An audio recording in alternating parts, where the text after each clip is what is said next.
How do you choose an MBA college?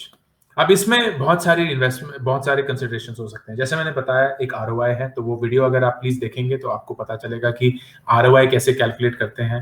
How do you really figure out कि आप कितने period में कितना मल्टीपल कमा सकते हैं of the fees that you put in, of the time that you put in. आपका गोल क्या है, दैट इज वेरी इंपॉर्टेंट। बहुत सारे लोग हैं जो आईएसबी जाते हैं with the goal of becoming a product manager, with the goal of becoming a founder, with the goal of becoming a consultant. बहुत लोग हैं जो IIMs जाते हैं with the goal of becoming a investment banker, with the goal of becoming a consultant.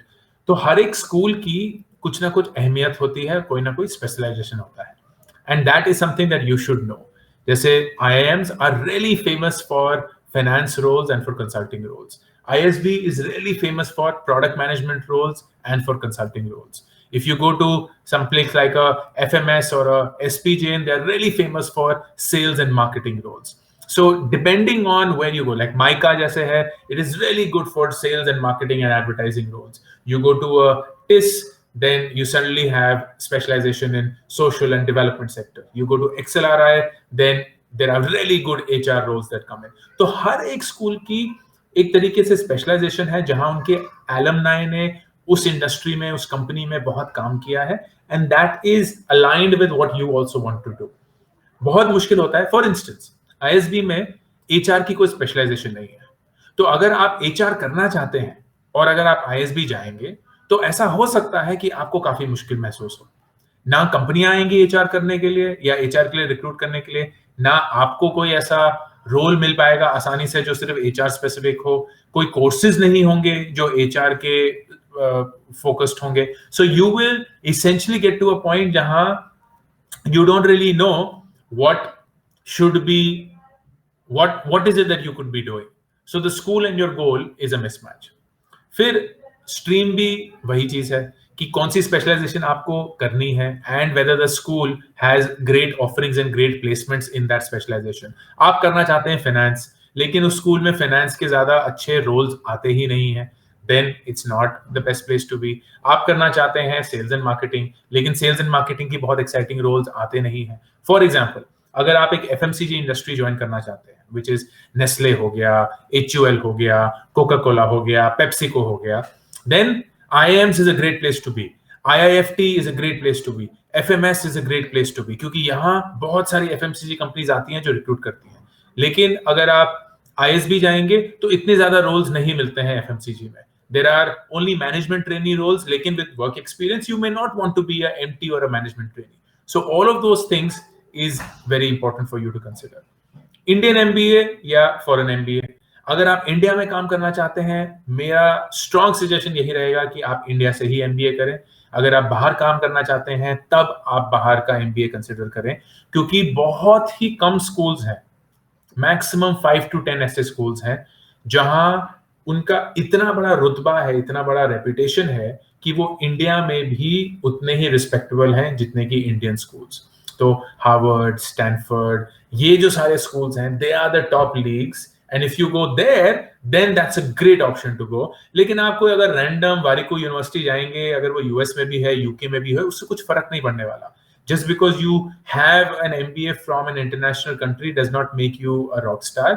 It has to be a good school, and good school in my opinion is a top 10 या top 20 school globally. वरना you are better off staying in India and doing your MBA from India itself. अब एक सवाल जो बहुत लोग पूछते हैं कि is it advisable to drop a year for the MBA prep or not?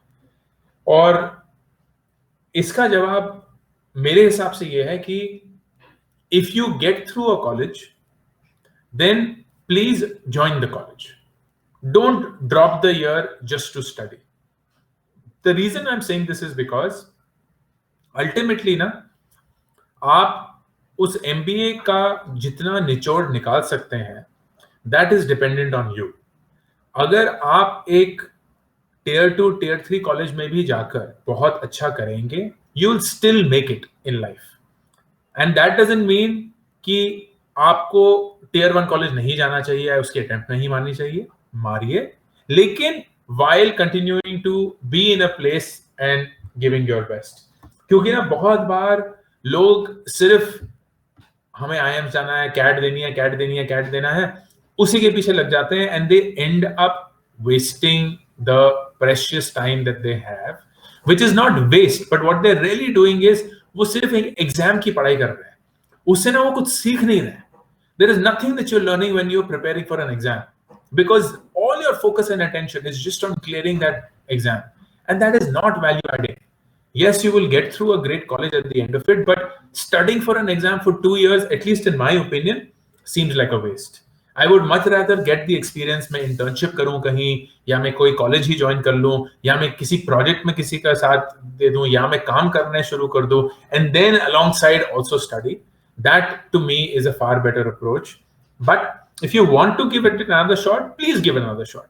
मुझे याद है जब मैं हिंदू ज्वाइन किया था, मेरा IIT जाने का बहुत मन था, लेकिन कभी IQ इतना दिमाग ही नहीं था कि IIT जा पाए. लेकिन लगता है ना, IIT JEE देना है, JEE देना है. तो मैंने 12th के बाद JEE दिया, नहीं हुआ, दूर दूर तक नहीं हुआ. फिर हिंदू ज्वाइन किया, लेकिन भाई जुनून तो था ही, वो एक होती है ना खुजल की, करना तो है ही. तो फिर से JEE दिया, फिर से नहीं हुआ. But it wasn't that I didn't go to college. मैं हिंदू जाता था, अच्छे से जाता था, अपनी पूरी क्लासेस अटेंड करता था, और फिर घर आके पढ़ता था JEE के लिए. अब हैसियत ही नहीं थी उतनी, कभी दिमाग ही नहीं था उतना, तो शायद JEE में कभी हो ही नहीं पाता. But I am so glad कि मैंने कॉलेज के साथ साथ वो दिया. अब बहुत लोग ये बोल सकते हैं यार कॉलेज छोड़ के अगर पूरा JEE पे फोकस करते तो शायद हो जाता. हाँ हो जाता, लेकिन ऐसा क्या मैं उखाड़ पाता जो कि मैं हिंदू जाके नहीं कर पाया. हिंदू में मैं गया, मैंने टॉप किया हिंदू में, दिल्ली यूनिवर्सिटी में मेरी टॉप 10 की रैंक आई थी, and I enjoyed my time there and I made the best. ये एक चीज आप ठान के रख लीजिए कि आप जहां भी हो, अगर आप टॉप में हैं, अगर आप टॉप % में हैं, you will be sought out. You will be sought out. Don't think just because you have gone to a tier 2, tier 3 college, then your life is over. It is not the truth. It is absolutely not the truth. And that is why it is very, very important that you think of your time as consistently an investment. And preparing for an exam, at least according to me, is not an investment if you're perpetually doing it. अभी आप cat के लिए prepare कर रहे हैं, अभी आप mat के लिए प्रिपेयर कर रहे हैं, आप कोई भी और एंट्रेंस दे रहे हैं, and all of those are the right investments to make. लेकिन अगर खुदा ना खास्ता आपका नहीं होता है, then start living your life while taking a shot at it again, and you will then make it irrespective whether you make it in the exam and that's great for you, or you make it in that college and that's great.